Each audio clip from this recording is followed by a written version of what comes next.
सोलापुरात एका तरुण वकिलानं गळफास घेत आत्महत्या केली आहे। सागर श्रीकांत मंद्रुपकर असं आत्महत्या केलेल्या वकिलाचं नाव आहे। सागर मंद्रुपकर यांनी आत्महत्या करण्यापूर्वी चिठ्ठी लिहून ठेवल्याचं पोलीस तपासात समोर आलंय। आईकडून होणारा सततचा दुजाभाव यामुळे आपण आत्महत्या करतोय।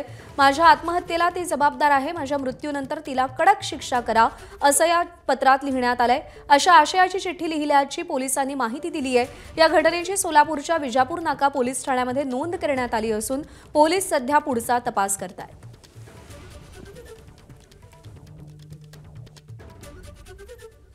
तर एका वकिलानं गळफास घेऊन आत्महत्या केलेली आणि आपल्या आत्महत्येला आपली आई आपल्यासोबत जो दुजाभाव करतेय त्याला कंटाळून आपण ही आत्महत्या करतोय। ही चिठ्ठी सापडल्यानंतर तिला कडक शिक्षा करा अशी मागणी सागर मंद्रुपकरनं आपल्या चिठ्ठीद्वारे केलेली आहे। आफताब शेख आपल्याला या सगळ्या संदर्भात अपडेट देईल। आफताब, प्रज्ञा, खरं तर अतिशय धक्कादायक ही घटना म्हणावी लागेल, कारण सख्या आईवरतीच या तरुण वकिलांना आरोप केलेले आहेत।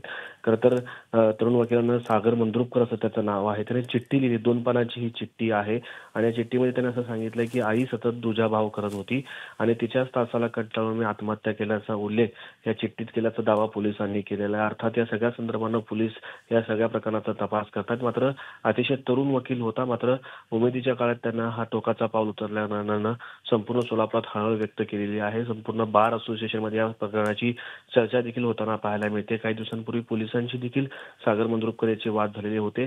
त्यामुळे बार असोसिएशन असेल किंवा त्याचे नातेवाईक असतील, या सगळ्यांकडनं या प्रकरणाची चर्चा होताना आपल्याला पाहायला मिळते। त्यामुळे पोलीस या प्रकरणाशी कोणत्या निष्कर्षापर्यंत पोहोचतात हे देखील पाहावं लागेल आणि आईचा नेमका या प्रकरणामध्ये काय संबंध होता त्या अर्थाने देखील पोलीस तपास करत आहेत। प्रज्ञा, या तपासासंदर्भातले अपडेट जाणून घेत राहू। तुर्तास धन्यवाद आफताब दिलेल्या माहितीसाठी।